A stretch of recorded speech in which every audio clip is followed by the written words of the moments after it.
Welcome to the channel The Black Liturgy. Today's story takes us to 1861, to Hagar Ashford. She was a towering black woman, too intelligent to submit. They tried to break her will. They tried to silence her mind. Instead, they sold her 12 times.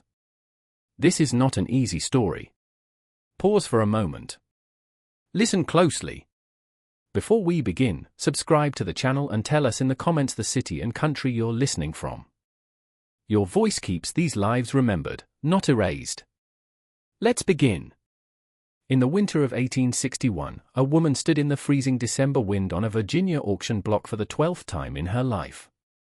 She was almost 6 foot 4 inches tall. Her shoulders were broad like a man's. Her hands were massive, calloused, and powerful enough to snap a grown man's neck. But it was not her size that made the buyers hesitate. It was not her strength that made plantation owners whisper warnings to each other across the crowded square. It was her eyes. Those eyes held something that no enslaved person was supposed to possess. They held calculation. They held patience. They held the cold, burning certainty of a woman who knew exactly what she was doing and exactly what was coming next. The auctioneer that morning was a man named Samuel Crichton. He had been selling human beings for 23 years. He had seen thousands of men, women, and children pass through his hands. He had watched families torn apart.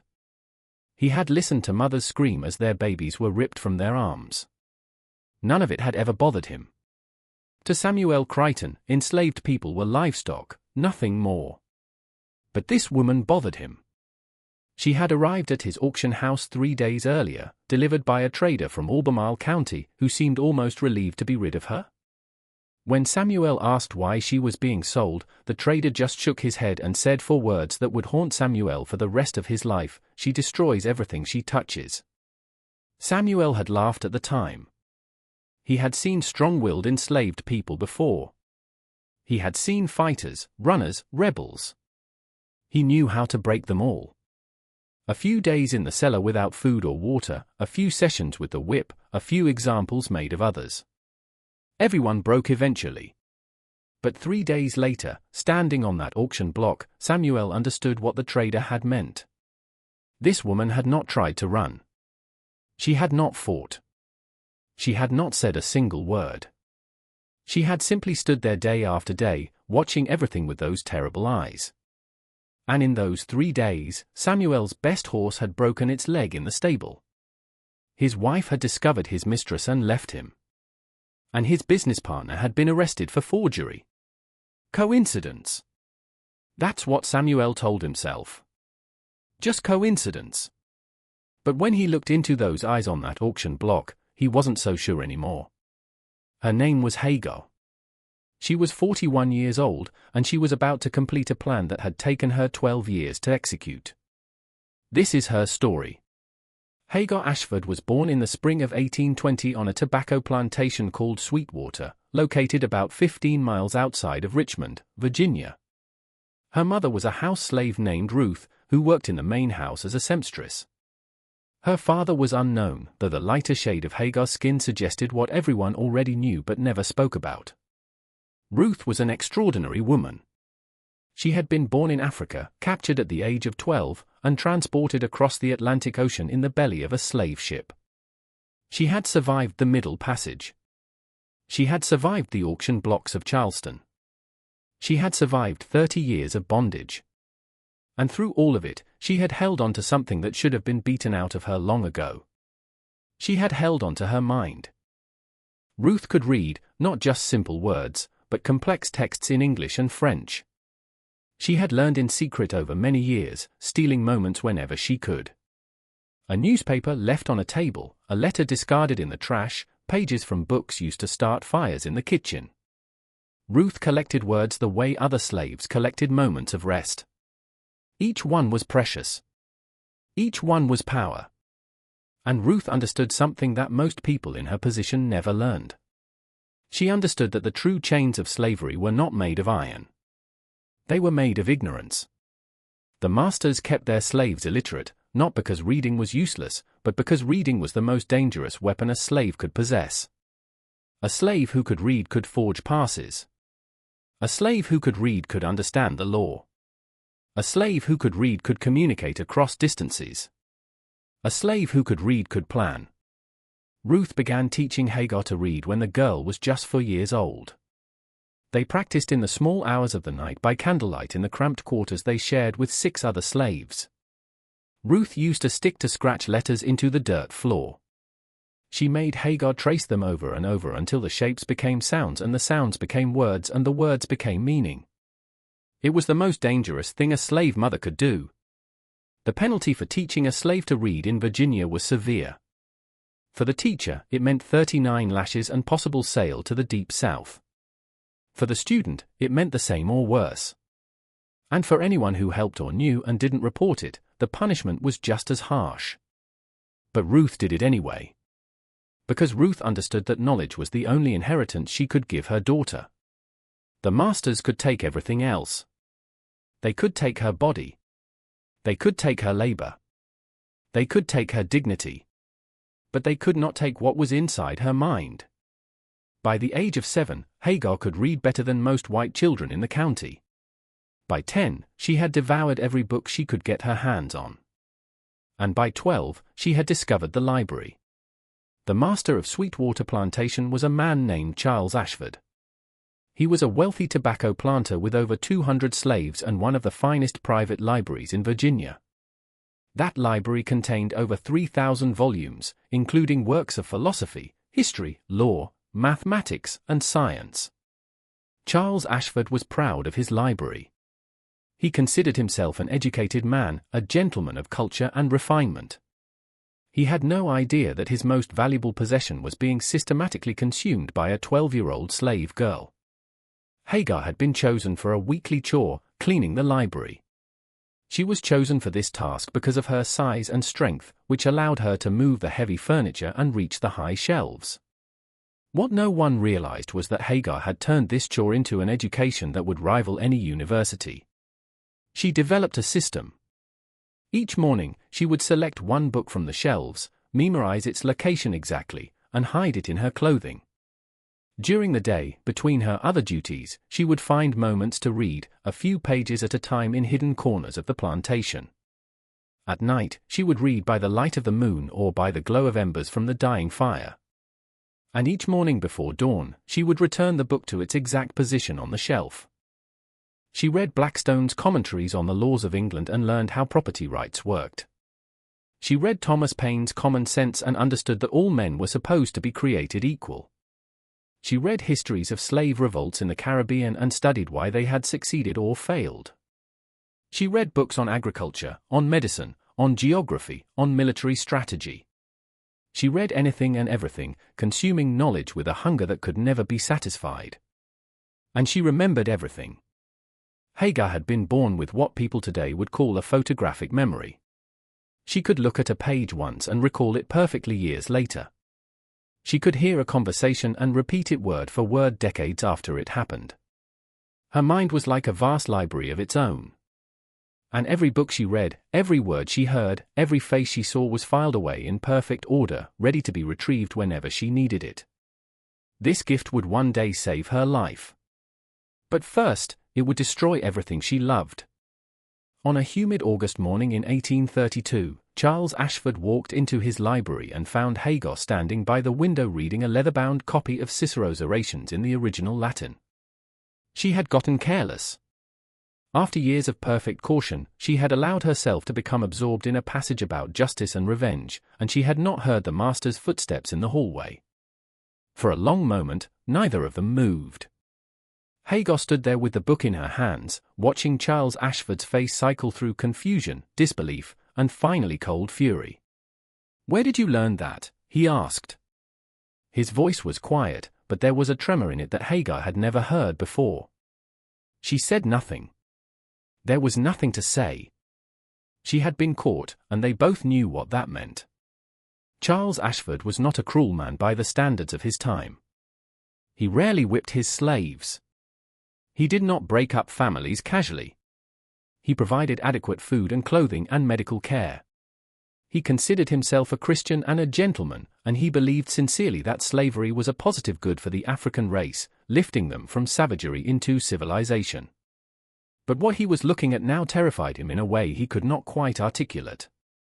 This was not just a slave who had learned to read. This was a slave who could read Latin. This was a slave who was standing in his library, surrounded by his books, absorbing his knowledge, thinking thoughts that no slave was ever supposed to think. This was a threat to everything he believed about the natural order of the world. "Who taught you?" he demanded. Hagar remained silent. She knew that her answer would determine not just her fate, but her mother's fate as well. If she confessed that Ruth had taught her, Ruth would be sold to the Deep South, to the cotton fields and sugar plantations where slaves were worked to death in a few years. If she lied and said she had taught herself, she might be able to protect her mother. But Charles Ashford was not a stupid man. He had already figured it out. That night, Ruth was dragged from her bed and brought to the whipping post in the center of the slave quarters. Every slave on the plantation was forced to watch as the overseer delivered 39 lashes to her bare back. The whip was made of cowhide, weighted with metal at the tips. Each stroke tore the flesh open. By the 15th lash, Ruth had stopped screaming. By the 30th, she had lost consciousness. But the punishment was not over. The next morning, still bleeding from her wounds, Ruth was loaded onto a wagon and taken to the slave market in Richmond. Charles Ashford had decided that having a literate slave on his plantation was too dangerous, even after punishment. Ruth had to go. Hagar begged to be allowed to say goodbye. She was denied. She begged to be sold with her mother. She was denied. She begged to know where her mother was being sent. She was denied. The last image Hagar ever had of her mother was the back of that wagon disappearing down the dusty road, carrying Ruth away to a fate that Hagar could only imagine. She never saw her mother again. She never learned where Ruth was sold or what happened to her. For all Hagar knew, her mother could have died on a cotton plantation in Mississippi, or a sugar plantation in Louisiana, or a rice plantation in South Carolina. The South had swallowed her whole, and there was no way to find her. Hagar was 12 years old, and something inside her died that day. Something soft and hopeful and human. It was replaced by something else. Something cold and hard and patient. Something that would wait as long as it needed to wait and do whatever it needed to do until justice was served. She made a vow that morning, standing in the dust where the wagon had been, staring at the empty road. She would make them pay. Not just Charles Ashford, though he would certainly pay. All of them. Every plantation owner, every slave trader, every overseer, every white person who had ever participated in this monstrous system. She would find a way to make them all pay. She was 12 years old, and she had just declared war.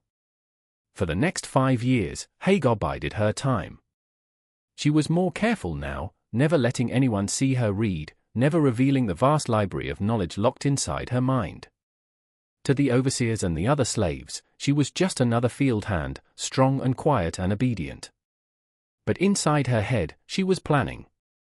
She studied the plantation's operations with the same intensity she had once applied to Cicero and Blackstone. She learned how tobacco was grown, harvested, and sold. She learned the names of the buyers and the prices they paid. She learned the routes the wagons took to market and the schedules the overseers followed. She learned the rhythms of the plantation so thoroughly that she could predict what would happen on any given day months in advance. And she learned the weaknesses. Every system has weaknesses. Every organization has vulnerabilities. Charles Ashford ran his plantation like a military operation with strict schedules and clear chains of command. But that very rigidity created predictability, and predictability created opportunity. The overseer, a man named Jeremiah Tate, was a drunkard who spent every Saturday night in town and did not return until Sunday afternoon. During those hours, the plantation was effectively unsupervised. The bookkeeper, an elderly white man named Franklin Wells, was nearly blind and relied on his slaves to read documents aloud to him. He never suspected that Hagar sometimes changed words or numbers as she read. The slave quarters were inspected every week, but always on Wednesday mornings, giving anyone who wanted to hide something plenty of time to prepare. And the library, despite what had happened with Ruth, remained accessible. Charles Ashford had not changed the locks or restricted access. He believed that the brutal lesson of Ruth's punishment had taught all his slaves to stay away from books forever. He was wrong. In 1837, when Hagar was 17 years old, Charles Ashford made a decision that would seal his fate. He decided to expand his operations by purchasing a neighboring plantation called Willow Creek. The acquisition required a significant loan from a Richmond bank, and the loan documents were kept in a locked drawer in Charles Ashford's study. Hagar had been watching that drawer for months. She knew which key opened it, where that key was kept, and what hours of the day the study was empty. And one night in October, while the household slept, she made her move. She did not take anything from the drawer that would have been noticed immediately. Instead, she read everything inside it, every document, every contract, every letter, and then she put everything back exactly as she had found it and returned to her quarters before dawn. What she learned changed everything. The loan documents contained a clause that Hagar had never seen before, but which she immediately recognized as significant. If Charles Ashford failed to make 3 consecutive payments, the bank had the right to seize not just Willow Creek, but Sweetwater as well, including all assets and slaves. The entire Ashford fortune was leveraged against this one acquisition. It was a tremendous risk. If the tobacco crop failed, if prices dropped, if anything went wrong, Charles Ashford could lose everything. Hagar saw the opportunity immediately. But she also saw the problem. If the plantation failed, the slaves would be sold at auction, scattered across the South, their families destroyed. Many of them might end up in far worse situations than they were in now. And Hagar would lose any chance of finding her mother or executing the larger plan that was slowly taking shape in her mind. She needed to be more strategic. She needed to think not just about destroying this one plantation, but about building something larger. A network, a system, a weapon that could strike at the heart of slavery itself. And for that, she needed to be sold. It sounds insane. What slave would ever want to be sold? The auction block was every slave's worst nightmare, the place where families were destroyed and hope died. But Hagar understood something that the masters never did. She understood that the greatest power comes from movement. An enslaved person who stayed on one plantation their entire life knew only that one plantation. They knew its fields, its rhythms, its people, but they knew nothing of the larger world. They could not see the connections between plantations, the networks of trade, the vulnerabilities of the system. But a slave who moved from place to place, who was sold from one master to another, could learn things that no stationary slave could ever learn. They could map the territory. They could build connections. They could find the weak points in the armor. Hagar decided to become that slave. The question was how. Slaves did not get to choose when or whether they were sold. That decision belonged to the master alone. Hagar needed to find a way to make Charles Ashford want to sell her while making sure she was sold to someone specific in a place she chose. The answer came from an unlikely source, the overseer's wife. Martha Tate was a bitter, jealous woman who had long suspected that her husband was taking liberties with the female slaves on the plantation. She was right, of course. Jeremiah Tate was a predator who used his position of power to assault women who had no ability to refuse. But Martha had never been able to prove it, and confronting her husband directly would only lead to violence against herself. Hagar saw an opportunity. She began leaving evidence where Martha would find it. A torn piece of fabric from a slave woman's dress hidden in Jeremiah's coat pocket. Scratches on his back that could only have come from fingernails. Whispered rumors that reached Martha through the house slaves who served her. Martha's jealousy grew into rage, and her rage grew into action. She began making her husband's life miserable, accusing him of infidelity, threatening to leave him, demanding that he get rid of the slave women she suspected. And because Jeremiah Tate was a weak man who could not stand up to his wife, he began looking for scapegoats. Hagar made sure she was one of them. She started being clumsy in her work, breaking tools, spilling water, making small mistakes that drew the overseer's attention.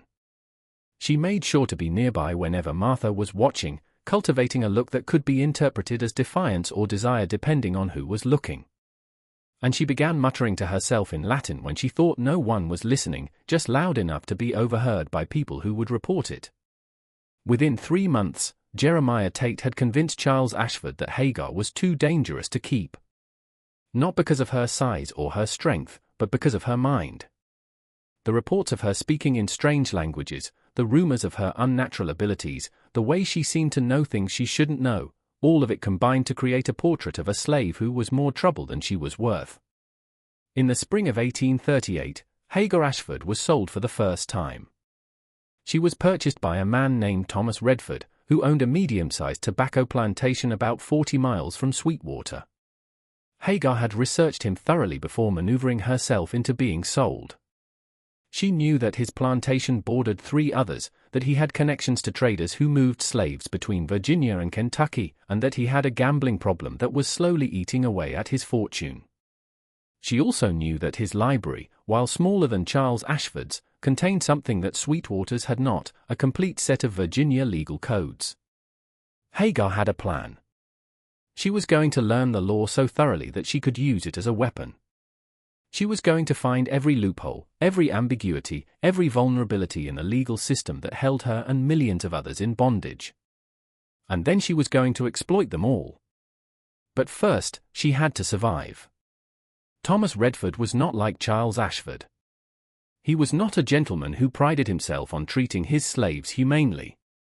He was a desperate man, drowning in debt, who saw his slaves as assets to be squeezed for every drop of value. He worked them from dawn until long after dark. He provided minimal food and clothing. He used the whip liberally for any infraction, real or imagined. And he had a particular interest in Hagar, not a sexual interest. Thankfully, Thomas Redford preferred younger, smaller women, but he had heard rumors about Hagar, about her strange abilities and her supposedly evil nature, and he was intrigued. He bought her specifically because he wanted to break her, to prove that there was nothing special about her, that she was just another piece of property to be used and discarded. He had no idea what he was dealing with. Hagar spent her first month on the Redford plantation learning the rhythms and routines, just as she had at Sweetwater. She worked hard, kept her head down, and gave no sign of the fire burning inside her. She let Thomas Redford believe that she was just another slave, broken by the journey and terrified of her new master. But at night, while the other slaves slept, she was reading. Thomas Redford's library was in his study, which was locked at night. But locks meant nothing to Hagar. She had taught herself to pick them years ago, using techniques she had read about in a book on metallurgy and mechanical engineering. She could open any lock on the plantation in under a minute, and she made sure to practice until she could do it without making a sound. Every night, for hours, she sat in that dark study and read by moonlight, filling her mind with the laws of Virginia. She learned about property rights and contract law, about deeds and transfers, about the legal definitions of slavery and the rare circumstances under which a slave could be freed. She learned about the courts and how they operated, about the judges and their precedents, about the endless bureaucracy that kept the system running. And she began to see the cracks. The legal system that supported slavery was vast and complex, but it was also old and inconsistent. Laws passed in one decade contradicted laws passed in another. Definitions varied from county to county. Enforcement was sporadic and often corrupt. And most importantly, the system relied on the assumption that slaves were illiterate and ignorant, that they could never understand the laws that bound them, let alone find ways to exploit them. Hagar was going to prove that assumption catastrophically wrong. But she was not going to do it alone. She needed allies. She needed a network. And to build that network, she needed to be sold again. This time, she did not need to be subtle. Thomas Redford was already suspicious of her, already looking for an excuse to get rid of her. All she needed to do was give him one. She chose fire. Not a large fire, not a dangerous fire. Just a small blaze in the tobacco drying barn, started with a candle and some dry leaves, easily extinguished before it could spread. But enough to cause damage, enough to cause fear, enough to make Thomas Redford believe that the rumors about Hagar were true, that she was dangerous and destructive and needed to be gone. Within a week, she was sold again.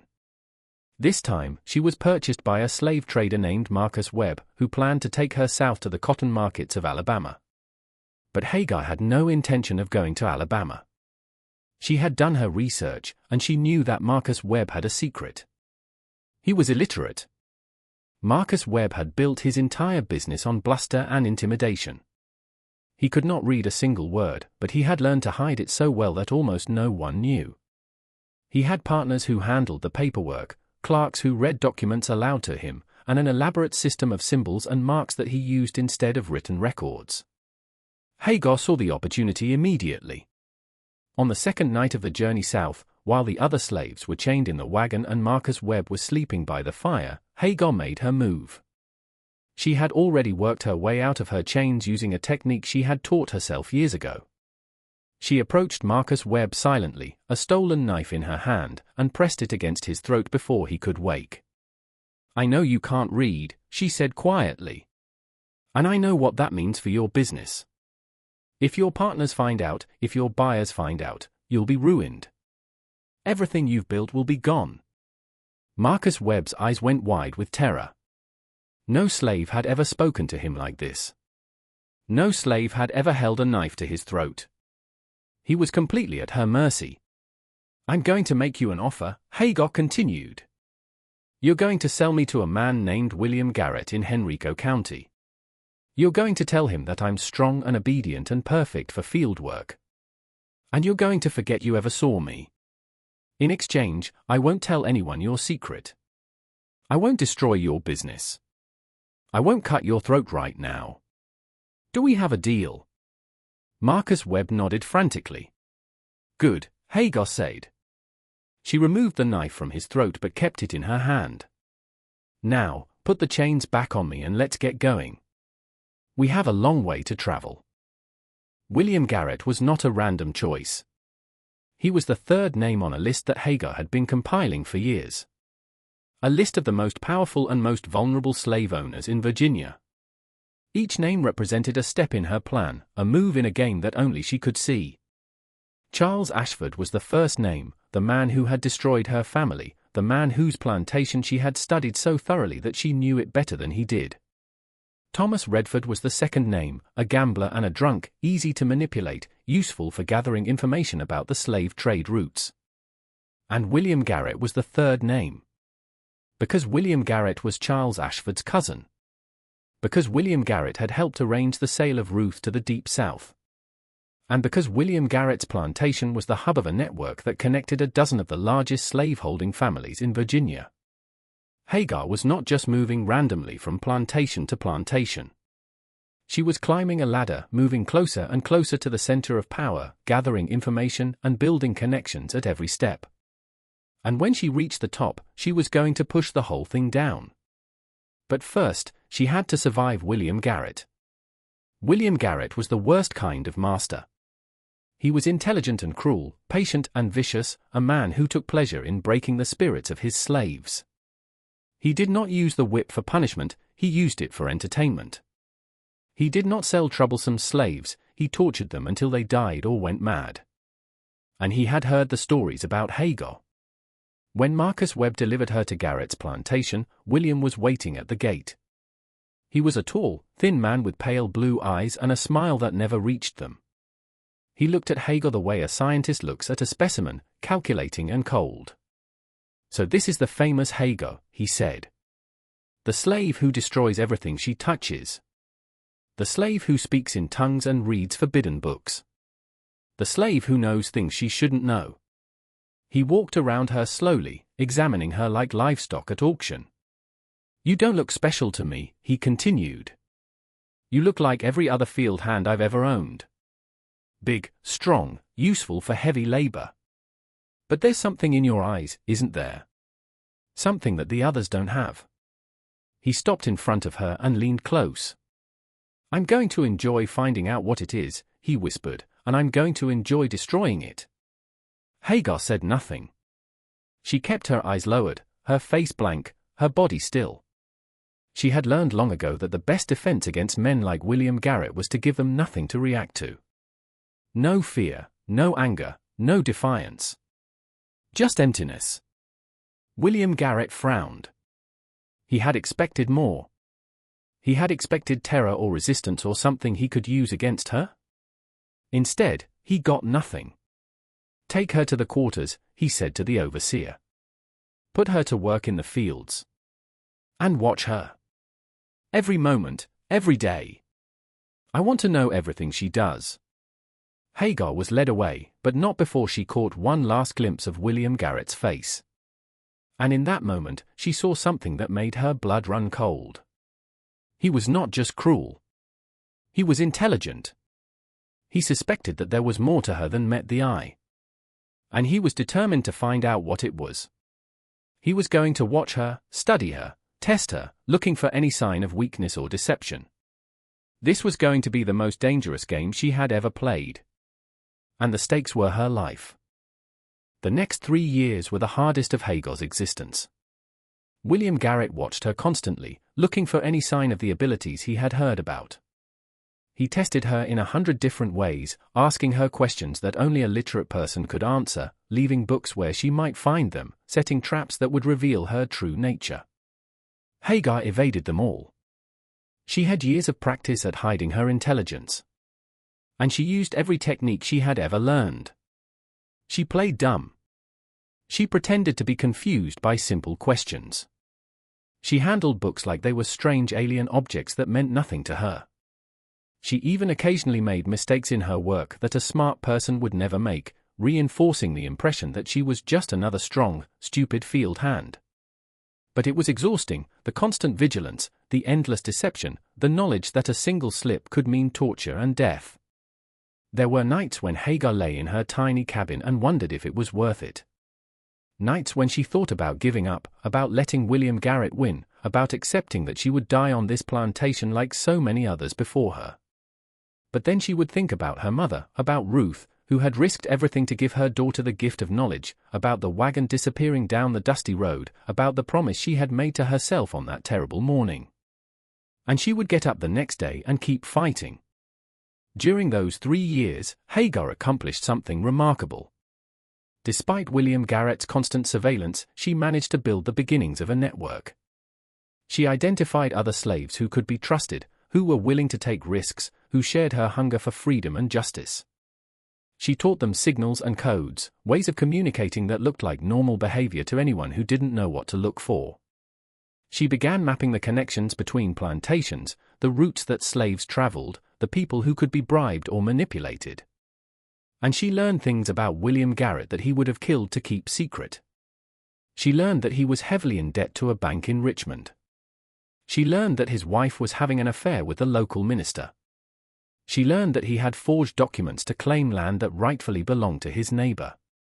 She learned that he had killed a slave 3 years earlier and covered it up, telling the authorities that the man had run away. Each piece of information was filed away in that perfect memory of hers, waiting for the right moment to be used. That moment came in the fall of 1841. William Garrett had finally found what he thought was proof of Hagar's literacy. A slave from a neighboring plantation had been caught with a book, and under torture, he had confessed that Hagar had taught him to read. It was a lie. Hagar had never seen the man before. But William Garrett didn't care about the truth. He cared about finally breaking the slave who had defied him for 3 years. He called her to the main house and confronted her with the accusation. He showed her the confession. He described the punishment she would receive. And then he sat back, waiting for her to beg, to confess, to break. Instead, Hagar did something that William Garrett never expected. She smiled. "You're going to sell me," she said. Her voice was calm, almost pleasant. "You're going to take me to the auction in Richmond tomorrow morning, and you're going to sell me to the highest bidder. And you're going to do it quietly, without telling anyone why." William Garrett stared at her in disbelief. "Why would I do that?"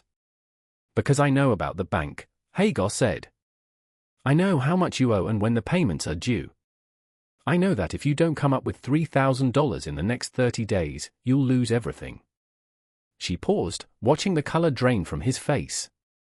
"I also know about the land you stole from Thomas Mercer." I know about the slave you killed. And I know about your wife and Reverend Whitmore. William Garrett's hands were shaking now. How? How do you? It doesn't matter how, Hagar said. What matters is that I know. And if you don't sell me tomorrow, quietly and without questions, I'll make sure everyone else knows, too. Your creditors, your neighbors, the sheriff, your wife. She leaned forward, and for the first time, she let him see what was really in her eyes. You're not going to break me, Mr. Garrett. I'm going to break you. But I'm going to do it slowly, over many years, after I've moved on to my next destination. You'll never know when the blow is coming or where it will come from. You'll just wake up one day and find that everything you've built has crumbled to dust. She smiled again. Unless you let me go. Right now, tonight. Then maybe, just maybe, I'll forget what I know about you. Maybe I'll let you keep your pathetic little kingdom for a few more years. Maybe. William Garrett looked at her for a long moment. His face was pale, his hands still trembling. He had broken hundreds of slaves in his lifetime. He had never once been broken by one. Until now. Get out, he whispered. Get out of my house. The next morning, Hagar was on her way to the Richmond slave market. And William Garrett never spoke of her again to anyone for as long as he lived. Hagar Ashford, the giant who broke the chains, Part 2. The Richmond slave market in the fall of 1841 was one of the largest human trafficking operations in the Western Hemisphere.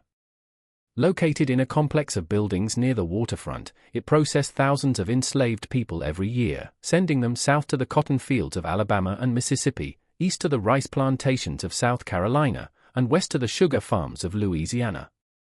It was a machine designed to destroy families and extract profit from human suffering. And it operated with the cold efficiency of any other business enterprise.